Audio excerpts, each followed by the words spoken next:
Welcome back to the Movie Draft House. I'm your host, Mark, joined by co-host Jeff. Oh, what up, Mark? Hey, how's it going? It's going pretty well. It's warm and gross outside. It is. Man, I hate how it went from, hey, let's have awesome weather in the high 60s to Gates of Hell Inferno. Yeah, it's awesome. Don't you love it? Yeah. Yep, I do.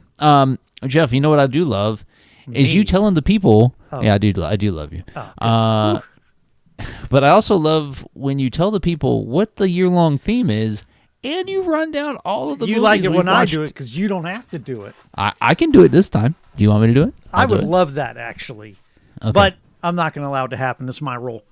All right, so. We are doing a year-long theme of 1 degree of separation. Each film shares something in common with the last. Usually an actor, a director, possibly even obscure writer maybe. So to give you an example, we ended the year last year by watching A Simple Favor, which starred Anna Kendrick, who was in Life After Beth, which starred Paul Reiser, who was in Whiplash, which starred Miles Teller, who was in Top Gun Maverick, which was written by Peter Craig, who also wrote Gladiator II, which starred Pedro Pascal as the penis collector. Notice how every time I mention who he played. He played the penis collector in a movie called The Drive-Away Dolls, which starred Margaret Qualley, who was in The Substance, which starred Demi Moore, who was in Indecent Proposal, which starred Billy Bob Thornton, who was in Armageddon, which starred Peter Stormare, and Steve Buscemi, who were in Fargo, which starred Frances McDormand, who was in 3 Billboards Outside Ebbing, Missouri, which starred a whole host of people. What's his name? The same director, but we're just going to go with Sam Rockwell. So just for simplicity's sake, but it shared several, like Colin Farrell, Sam Rockwell, Woody Harrelson, all were in that movie. But starred Sam Rockwell, who was in 7 Psychopaths, which starred what happened with this one? No, so Sam Rockwell was in 3 Billboards Outside Ebbing, Missouri. Who was in 7 Psychopaths, which also starred Colin Farrell. Colin Farrell, right? Who was in last week's film, Saving Mr. Banks, which starred Tom Hanks, who was in this week's film, Dragnet, from 1987, also starring Dan Akroyd, directed by Tom Mankiewicz. It is a film adaptation from the television show of the same name. It's actually more of a sequel because Dan Akroyd plays Joe Friday's nephew from the original series, who he is named after. Yep. All right, I need a break. So I'm assuming you've seen this before. Several times. Okay. And this is one of your favorites? I really Question mark? I would say that it has grown in my estimation. I think I enjoyed this most recent viewing the most. I remember seeing this a lot younger, maybe younger than I should have, but a lot of the culty, like the whole sacrifice scene with this, some of it I found kind of scary at my young age when I first saw it. And now that I'm older and don't get scared by the same things, I'm able to enjoy it just as a straight up comedy, and I found a lot more enjoyment out of it on this most recent viewing. So, but you, yeah, I'm curious. Okay. This is your first go round? This is. I know nothing about Dragnet. I mean, I know it existed as a TV show, but I know nothing about it. I know that there was. Watch Nick at Night? Not Dragnet. Or when I watched Nick at Night, it wasn't on Nick at Night. Maybe it wasn't on Nick at Night, but I've seen episodes of Dragnet before. Of course, you're familiar with the theme, right? Yeah, and it's an iconic theme. And so, like, I know of Dragnet, but I never had the desire to want to go watch like original episodes from the 70s. It was on. Yeah, was it I think 60s it's like or 70s, maybe early 80s. But what I think is kind of interesting is that this movie is almost like the 21 Jump Street of its day. Like, we had the 21 Jump Street show in like the 80s and 90s, and then they rebooted it in this comic format for, modern audiences. And so this is actually kind of, I don't want to say ahead of its time, but almost a trailblazer in that it took this old police procedural and then just threw a buddy cop comedy. And, I don't know. It just dawned on me that that's what this is. And because I love both Jump Street films. And so I kind of am like, oh, that is what this is. Well, so a few things that really bothered me about this film. All right. It's going to be a long episode. And I felt, and this is just my opinion on the first watch. I mean, I'm going to defer to you for a lot of things that we're going to talk about, is because you've seen this multiple times. But as somebody viewing this, and it's now a nearly 40-year-old film, for the first time, it really struck me as a solid, like a solid 80s film. Right. Okay. Like it felt 80s, and that's not a bad thing. I'm not saying that's a bad thing. But it also made me think of like films like The Naked Gun. Yes. But then it would switch from being kind of this campy Naked Gun-esque type film to a serious is not the right word, but a more straightforward comedy. It is a comedy, but I would not call it a slapstick comedy. Correct. But there was certain things that were very slapsticky in this film. And I felt like that kind of and tonal shift is not the right word either. But it's that kind of going back and forth between, like, what was the Steve Martin film we watched last year? That was just The Lonely Guy. That might have been it. Where it's just straight camp, and the movie is better because it's just straight camp. It's not trying to be a serious film. Have I made you watch The Women with the Man with Two Brains yet? I think so. I don't know.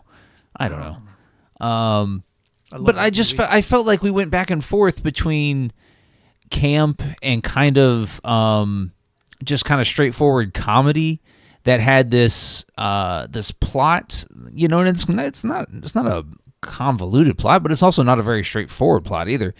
There is a bit of like, wait, who's doing what now? Right. And so I felt like there was a lot of going back and forth, and this film is a long hour and 47 minutes. Oh, come on.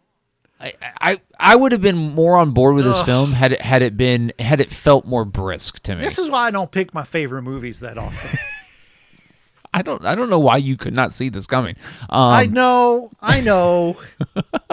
But like, no, I go into these movies now that when you pick certain films like this one, I go into them knowing that, hey, you probably seen it and you probably like it.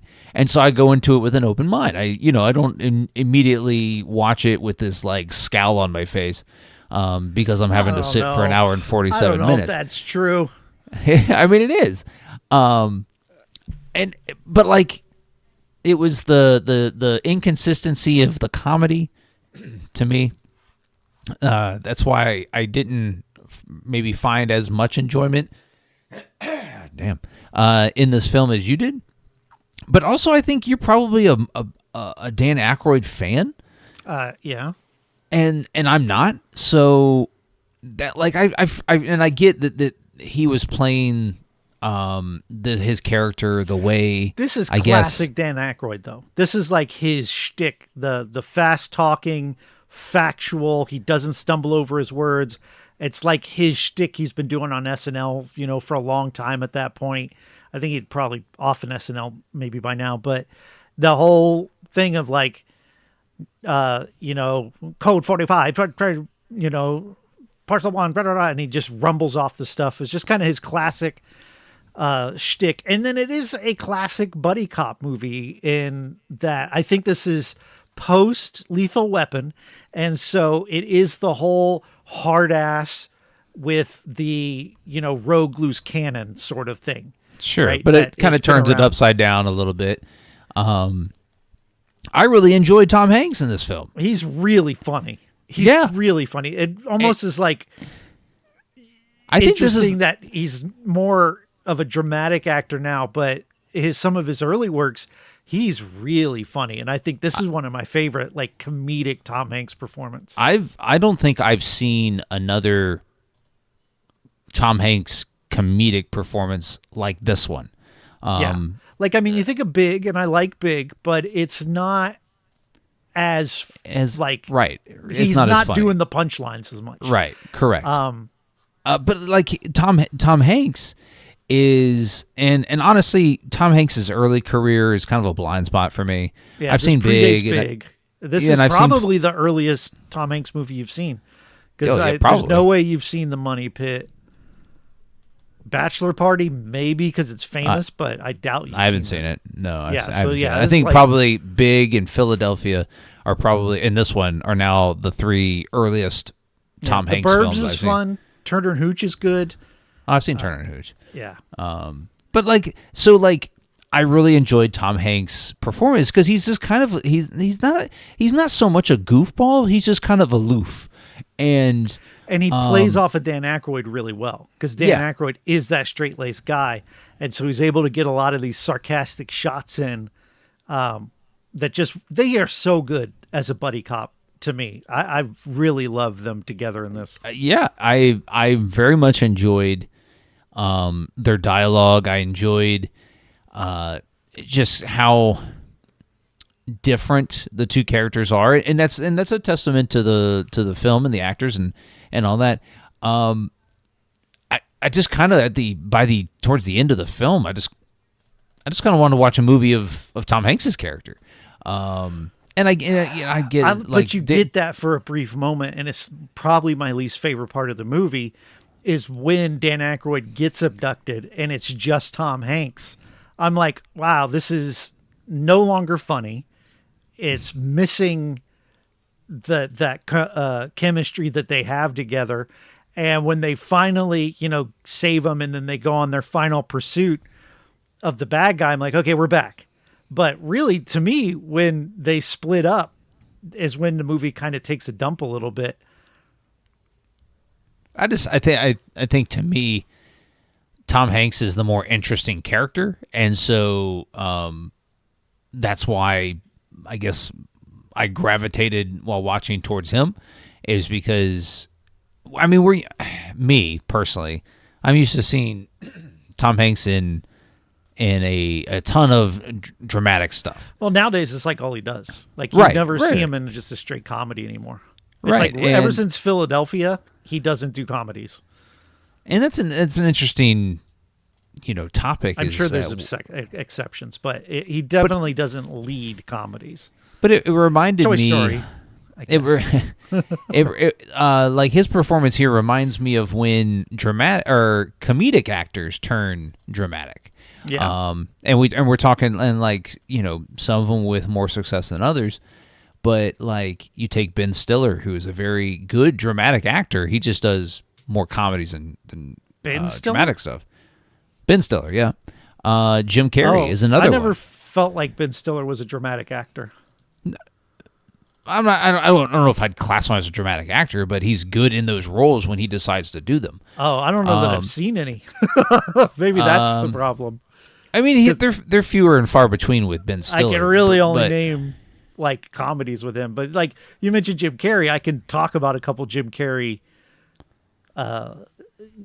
dramatic roles, but Adam Sandler's another one. You're right. I can name a couple of his because you make me watch them and I don't like them. Other than Spanglish, I do like Spanglish. But I mean, so we it's kind of the same shift as far as like you as a movie watcher, you see the same actor do this one genre, and then they go into the dramatic, and oh shit, they can actually act. They can command a scene and different things. Like Will Ferrell, not so much. Will Ferrell's done a number of different dramatic I don't like stuff. That. Right. I watched. What was the one where he was like moving out and he's depressed? Oh yeah, his wife left him. Yeah. Oh, so God, like, that was awful. So like it's there's different degrees of shifting genres. Well, and I think you got to pick the right movie. I'm not saying Will Ferrell couldn't do it, but that was not a good movie. I don't know. I wouldn't say he can't do it. But I mean, the ones he's done haven't been great. So, right. And maybe that's why he's kind of shifted away from that. But, so it was good watching early Tom Hanks, be funny and kind of just this happy-go-lucky actor in this film.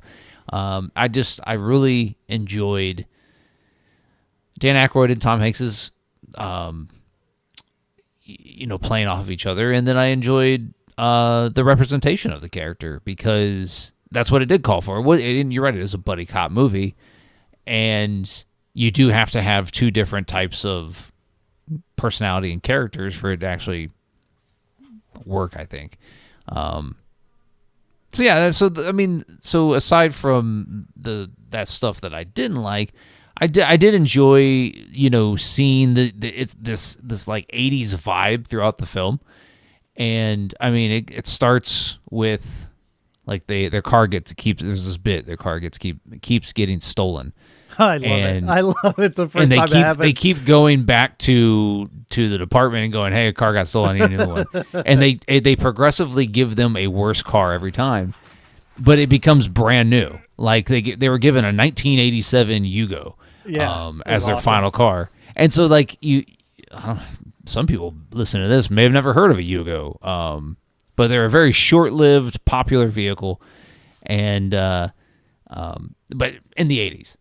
And then at the end of the film, and there's a ton of stuff in between, but at the end of the film, Tom Hanks picks up his cheeseburger phone. I gotta love the cheeseburger phone, yeah. And then there's a bit about, he hits somebody with the white pages. And I love that. One of the best lines when he's up there, he's like, "Oh, the white page is my favorite." Like, right, what? Right. That's the favorite part of the phone book. So Tom like Hanks does. if you're over the age of probably 30 to 35, you probably know what a phone book is. Yeah. And you had the white pages, which were strictly businesses. No. And then you had the white pages were strictly residential. And yellow pages were businesses. And the yellow pages were ads. So there was another part of the white pages that were businesses. But the yellow pages is where you could pay to be listed in certain places and get bigger ads. Actually, yellow page, you can get the yellow pages for free, but that's where you could buy like bigger ads and stuff like that. Yeah. I mean, I just have these vivid memories of going to order pizza and having to flip open the yellow pages to find the number to the nearest pizza place. And then, like, you just had to have these, like, kind of just, oh, hey, it's Pizza Hut, got to go flip to the P's. And so that was funny to me. And it's just, like, kind of this nostalgic callbacks to different things that I experienced. All the Crown Victorias for police cars. Yeah. And it just, like, just different things about, it takes place in Los Angeles. And so there's a number of different. It's a very busy Los Angeles for the 80s. I don't know if Los Angeles was that busy then, but like there's a lot of things that caught my eye, and I'm like, ooh, I remember that. I didn't have a cheeseburger phone, but I remember them. I'd get one today. I'm sure they still make them, but the cheeseburger. Except I don't have a landline. A cheeseburger cell phone. Oh, cheeseburger. Yeah, it'd be too big phone, though. so, that's the only reason they don't. Like a cheeseburger flip phone would have been dope.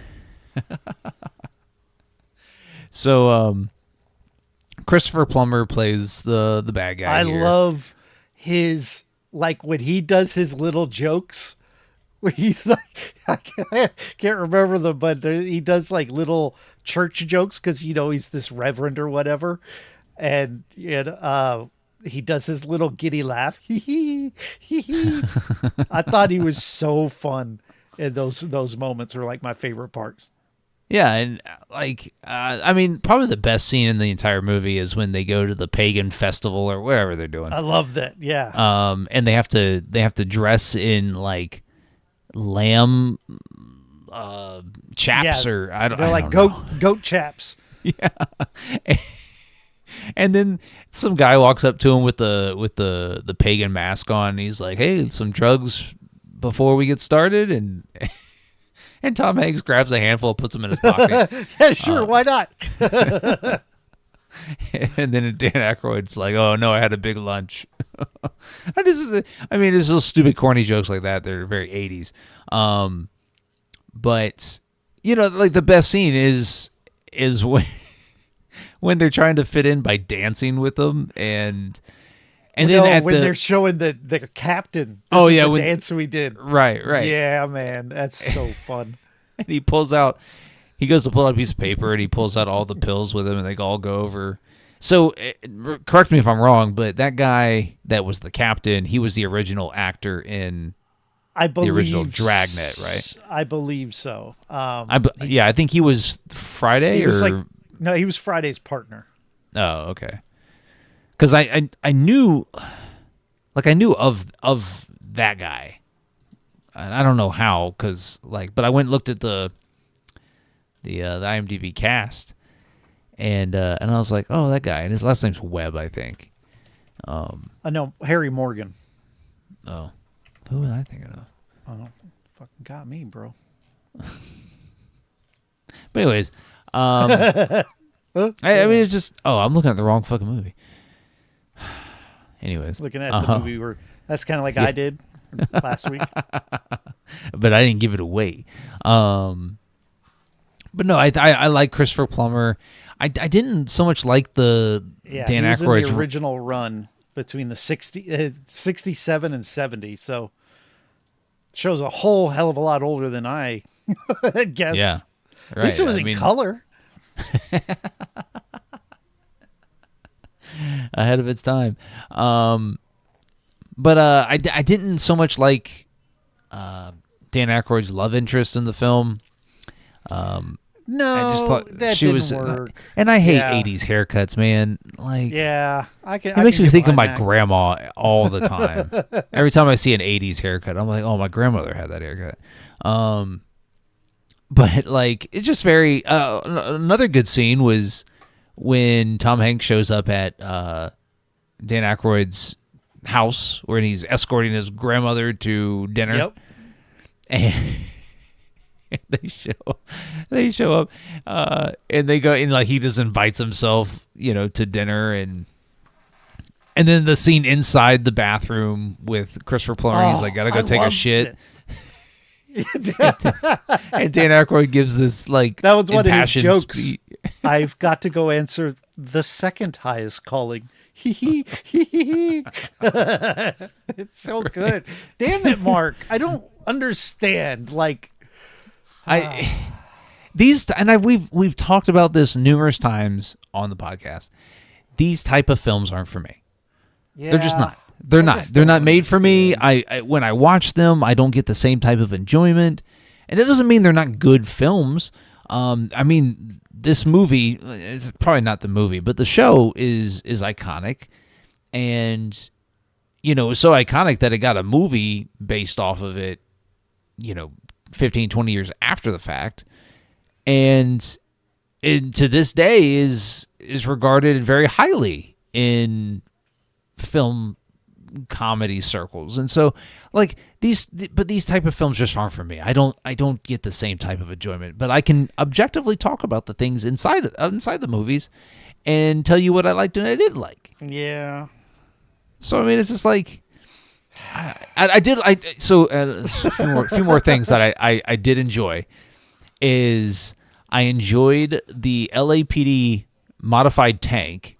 Oh yeah, going so and stupid. ramming and terrorizing this milk factory. And then they accepted our apology mostly because they had to, because we had a warrant, or something. Right, they can't sue us because we had a warrant. And then they throw the cow at them as yeah.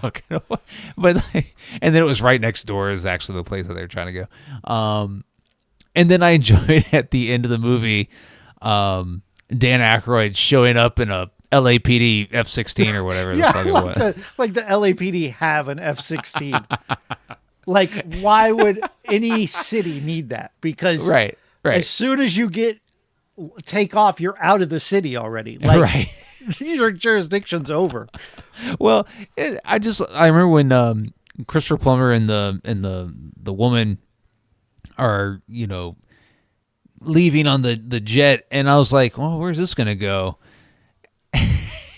The next scene is Dan Akroyd flying up next to the jet in this fighter plane. It's just dumb. It's dumb and it's funny. He takes the mask off and and he's got this big smile. Bitch, I found you. It's awesome. And one of the things I like about this movie this time too is like there's the moment where the Virgin gets dropped down into the pit with the snakes, and they're so far it's their first day together, and they're total opposites, right? But both of them see this woman in distress.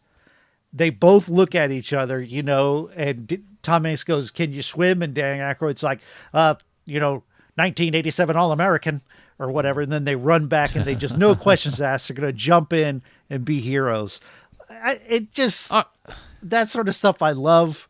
And I love how they kind of, despite their differences, have this same moral compass that they're heading towards. Yeah, it's... And I think that's probably a testament to the actors that are portraying the characters, right? I mean, Dan Akroyd. I'm not a Dan Akroyd fan. I haven't seen a ton of his stuff. SNL, I've seen some of it. Have you seen the one where an SNL where he sells dangerous toys? No. I'm gonna find some links because he's like this here. He does he's like, this toy here. This is shards of glass. It's great for your kids. It's a bag of shards of glass. I'll find some. You won't like them, and then you'll make me more upset again. I get it. Johnny Switchblade. But I mean, the probably the extent of my Dan Akroyd film watching is the Ghostbuster films, and I remember, as a kid, I really liked the Ghostbuster films, and I go back to 1 and 2, and I still enjoyed them, and Dan Aykroyd's a big part of that. I think he plays the same character kind of across his filmography. No, Stan's is much more of a dork and a nerd, and he's kind of geeky. He's not as straight-laced as this character is. If you watch The Great Outdoors, another great Dan Aykroyd movie, he's kind of this rich, I don't want to say rich because he is, anyway, he's kind of this like pompous, rich guy, like, and annoying. He's like different to me. Like I have seen a lot of Dan Aykroyd movies, so yeah, I think that this is one of his shticks, his most popular one, the way he talks, that cadence. Terrible movie called 1941, directed by Steven Spielberg, but he's one of the bright spots where he's like, this is America, and in America we drink milk and blah, blah, blah. So I think he has a lot more range than that. He probably does. I just I'm not somebody that's going to go run out and see a Dan Aykroyd film. And yeah, that's faux pas to a lot of people, but I'm just like, I don't really care for his acting or his comedy, right? And that's fine. You don't like comedy is the problem. I like raunchy comedy. I like raunchy comedy. I don't necessarily like this style of comedy. And they don't really make this style. We've talked about it before, but they don't really make this style of comedy anymore. They don't make just kind of this silly shit. I mean, Adam Sandler is probably the closest person. It's not silly shit. Well, I'm saying like campy. You know, Adam Sandler is probably the closest writing. we still when you have. talk about raunchy comedy, what comedies are you talking about? I mean, just name a few: Superbad, 40-Year-Old Virgin. I love 40-Year-Old Virgin. Saving Sarah Marshall. No, you mean Forgetting Sarah Marshall. Forgetting Sarah Marshall. You're maybe thinking of Saving Silverman. No, I hated Jack that Black. movie. I hate it. I'm not a big Jack Black fan. Oh God, I can't deal with this man. But no, I mean, it's just like they don't make comedies like this. This style of comedy, and we've talked about it, was popular for a generation of film watchers, and then it just kind of faded away. And we got the era of raunchy comedy, and I think we're still in that era of comedy, right? But I think even the best raunchy comedies have some DNA of this. Like, I mean, I guess 22 Jump Street aren't really raunchy comedies because they're PG-13, I think. No, they're rated R. Yeah, literally, people get shot in the head in those movies. Yeah, and they say fuck a lot. But I don't know, like, because when I think of raunchy comedies, I think of movies that I don't like, where it's all about tits and ass, and it's not really clever writing, but more just weird ass situations. Like, one of the movies I hate the most is The Hangover, and films like that, where it's just like, it's funny, the guy, they're stuck in a room with a tiger. Isn't that fucking funny? No, it's not. There's no like creativity to the writing and the dialogue. And in this, there is, you know, in this, they actually have like great lines you could quote, you know, quote your favorite line from The Hangover. Oh, you're asking me to do it right now? Yeah, I'll wait. You know, like. Yeah, I can't. Right. Right. You know, and I just, yeah, I mean, I get why you and others enjoy this style of comedy. It's a very practical. But even when you do raunchy, like in this movie, because they spend some time at this like Hugh Hefner style character's place. Oh yeah, it's very goes, much a play on Hugh Hefner and Playboy. Yeah. Do you like these? Do these look like the breasts of a 40-year-old woman? And Friday just straight laced goes, "No, ma'am. They're quite impressive, bordering on spectacular." And like, just the smartness of putting that character in that situation is something that modern raunchy comedies don't know how to do. Yeah. Yeah, no, I can agree with you. I just, at the end of the day, I just, these types of comedies just aren't for me. And so, like, when you picked it, and I had never seen this movie, and I actually didn't know this movie was the style of comedy. Like, on IMDb, it says whatever genre it is. But I was actually expecting more straight-laced stuff. And the fact that I didn't get that was probably for the better, is because, like, it kept me guessing on, like, and the fact that it kept flipping back and forth between kind of camp and straight-laced comedy, I was like, ooh, what kind of movie is this? Also, like, go ahead. I just want to talk about the things I like. It's so good. No, like, and there's a lot of good things here. And you like the part where they interrogate the guy, and he's like, Tom Hanks is like, "Hey, why don't you go get us some coffee?" Yeah. And Joe Friday leaves, and he sends him out thinking he's this straight-laced, by-the-book guy, because he is.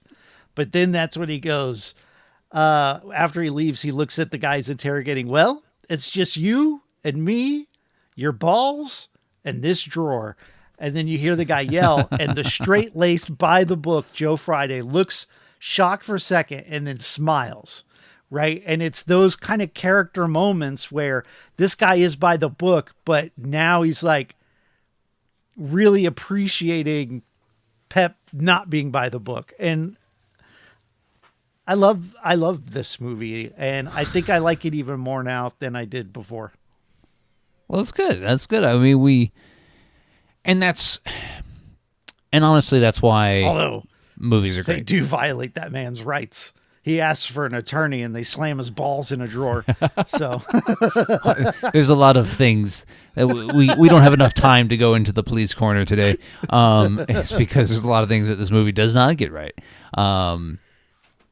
But it's funny that you can not funny. It's cool how you can feel so strongly about a film that is special to you, and not just you, but like anybody, and somebody have a completely different reaction to it. And after you have this conversation of why you do or don't like the film, you can come away going, man, I think I like it even more now. And that's why movies are one of the best forms of art ever, is because you can get it's like staring at a Picasso painting and going, oh yeah, I see 4 bats and a fucking moon. And the next person comes along and goes, bitch, what are you talking about? That's clearly a dog fucking a football. Where are we going now? I'm talking about art. But not that you talked about a dog fucking a football? Yeah, because you look at art as subjective. And that's what I'm saying is that that's a very Rorschach moment for us right there. I don't know. That's where your mind went. Dog fucking on football. Or it's like I saw a TikTok video the other day, and sometimes I just scroll. They call it doom scrolling, Jeff. Yeah. But I landed on this video of this guy filming 2 raccoons on his neighbor's roof, humping like there was no tomorrow. Okay.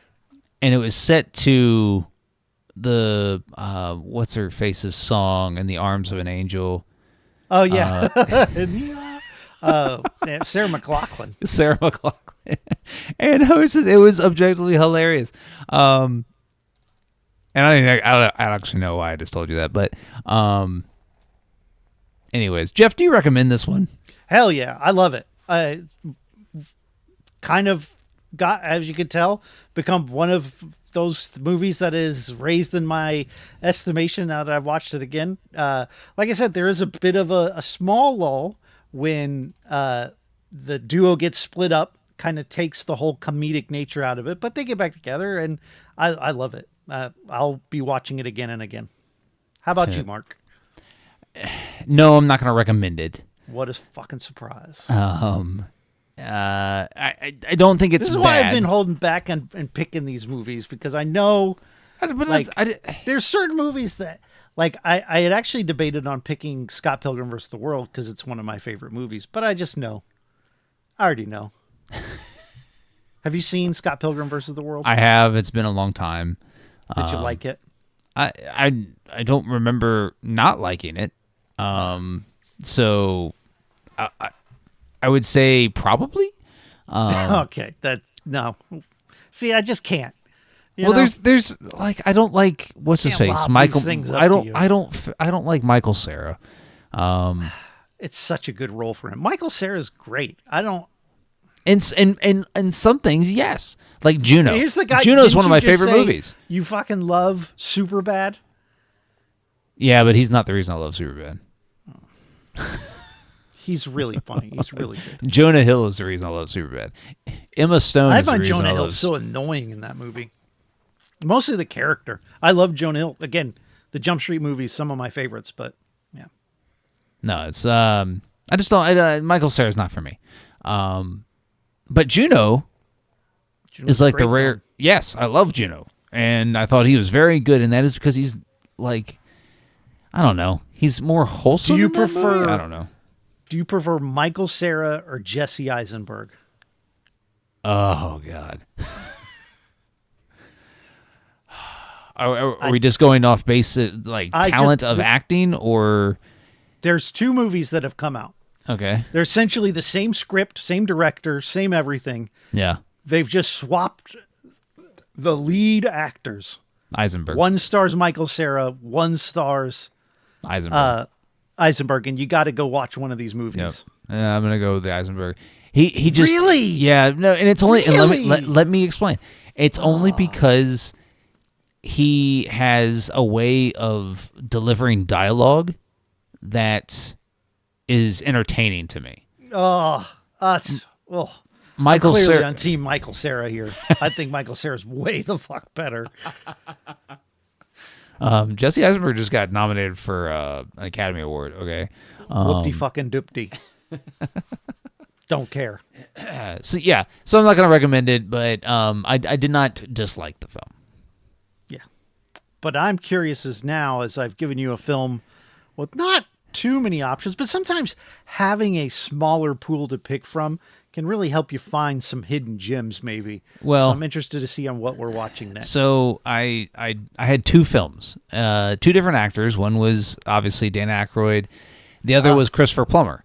So you picked the Dan Akroyd film, The Great Outdoors, starring John Candy. Fantastic. That's great news. I'm very excited and hopeful, and we'll continue to do the podcast for years to come, because this week you've chosen The Great Outdoors starring Dan Akroyd. No. Fuck. But I did deliberate on picking the movie Chaplin. Which what the hell is that? It's got Robert Downey his first Best Actor nomination, but where he plays Charlie Chaplin, Robert Downey Jr. Oh, that would be interesting. I'm not a big biopic guy, but it is very biopic-y. I remember from when I saw it. I've only seen it once, and that was a while back. I really don't like biopics because they usually have false information, and then people go around saying, "Hey, did you know Queen broke up and then got back together?" No, they didn't. Bohemian Rhapsody is a fucking bullshit movie. But I love Braveheart. Braveheart is like, that shit is so far back in the past it doesn't matter. You could have done anything you wanted with that guy's story. I mean, yeah, right. That movie kicks ass. So anyway, I went with Christopher Plummer. Yeah. And we're gonna watch. And Christopher Plummer's got a shit ton of films to sift through. Right. I think he's dead. But oh damn! Rest in peace. But we're gonna watch a film from 2006. It is directed by your boy Spike Lee. Oh. We are gonna watch Inside Man, starring Denzel Washington, Clive Owen, Jodie Foster, Christopher Plummer. I love this movie. William Dafoe. Okay, good. You've seen it. Have you seen it? It's been a long time, but yeah. I can't tell you beat for beat what happens, but it's kick-ass. This is a great film. You've done well. Okay. And we get Jodie Foster. I love Jodie Foster. Willem Dafoe. But I have given you a smorgasbord, a buffet, if you will, of actors, directors, everybody in between. Denzel. I mean, come on, Clive Owen. I mean, we got Willem Dafoe. You got Willem Dafoe. Chiwetel Ejiofor. I did not want to disrespect him by saying his name incorrectly. He's so good. I love him. Yeah. Anyway, so lots to work with. We because if I had picked the Dan Akroyd film, Chaplin, you would have had Robert Downey Jr. and that was about it. Yeah, but we would have gotten ourselves into a little bit of a hole where we're watching probably 2 or 3 films consecutively that maybe we don't want to, or maybe wouldn't. I don't think so. You don't think I could come up with a Robert Downey Jr. film to watch? No, you could. Shit, you know what? I already know what I would pick, and you'd hate it. So I had to pick Weird Science. I don't even know what the fuck that is. You've never seen Weird Science? No. You should have picked the Robert Downey Jr. one. Oh my gosh. Anyways, yeah. So you've never seen Weird Science? Have you heard the song? No, I don't. Weird Science. Something magazine. Like, I'm doing a terrible job. You really don't know anything about Weird Science. No, man. All right, that's my goal for this year. Okay. I'm going to find a way. I'm intrigued though. Bill Paxton. You're not going to like it because you don't like Dragnet, or you didn't dislike Dragnet, but that's about as much praise as I'd expect to get out of you for Weird Science. Listen, if you work us back around to a John Hughes film, I think we'll be all right. I'm gonna do my best. You gotta play chess now. You gotta think like three steps ahead. I need to reverse engineer this, so I need to start at Weird Science and work backwards and try to meet up with where I am now, and guide this where I can. Interesting. Have ChatGPT do it. Oh God, that's a great idea. Except that ChatGPT is wrong, like all the time. Hold on. We'll go there right now, and we'll do it right now. All right. Oh, I'm going to use Google Gemini, and you use ChatGPT. What the fuck is Google Gemini? It's ChatGPT, just with Google. With. All right. Let me see. I want to say it's starting with the movie Inside Man from 2006 to Weird Science. I need to specify what, because they did have a TV show. I can't believe you haven't seen Weird Science. 1985. Using degrees of separation.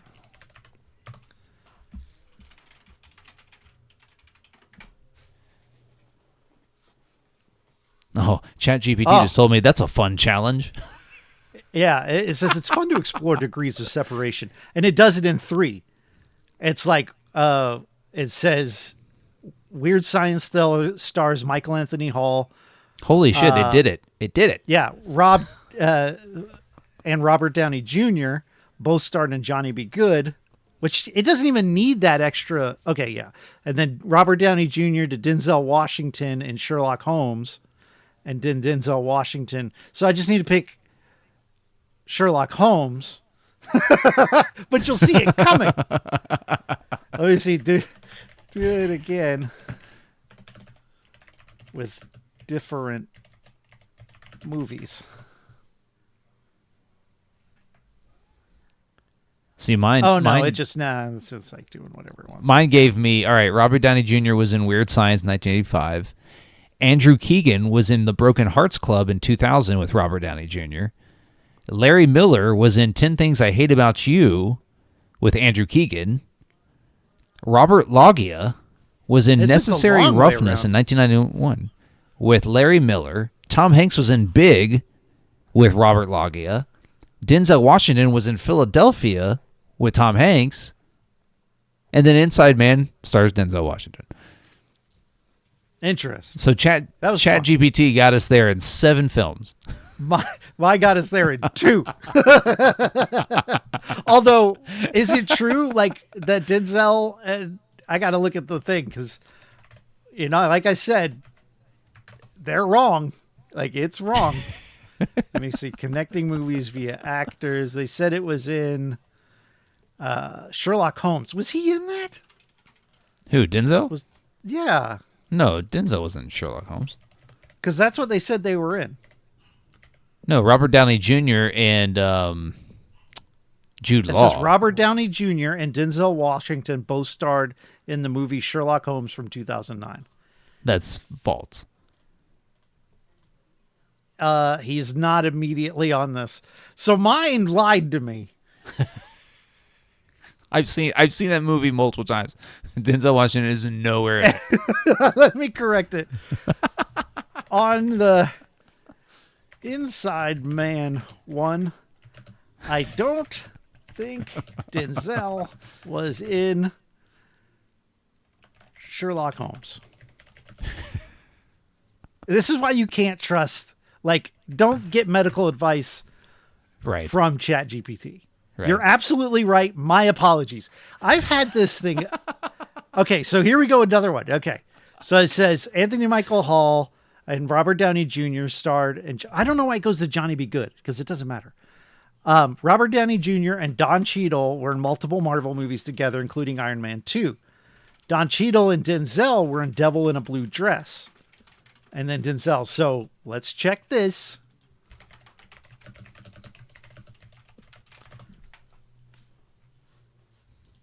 Denzel, Tom Sizemore, Don Cheadle. Okay. It just needed a second go round. Well, I got you there in 4 films now. I asked it to shorten it. And so Anthony Edwards was in Weird Science. Kelly McGillis Edwards, was he in Weird Science? I don't fucking know. I don't remember Anthony Edwards. Kelly McGillis was in Top Gun with Anthony Edwards. Jodie Foster was in The Accused with Kelly McGillis. And then Kelly McGillis is in Inside Man with Jodie Foster's in Inside Man. I don't think Anthony Edwards is in Weird Science. Are you looking at the cast list? Yeah. Yeah, I think it means Anthony Michael Hall. Let me correct it. I don't think Anthony Edwards is in Weird Science. You're absolutely right. Anthony Edwards isn't in Weird Science. I wonder if you lied to it, though. Like, if it'll agree with you. I don't think Robert Downey Jr. was in Sherlock Holmes.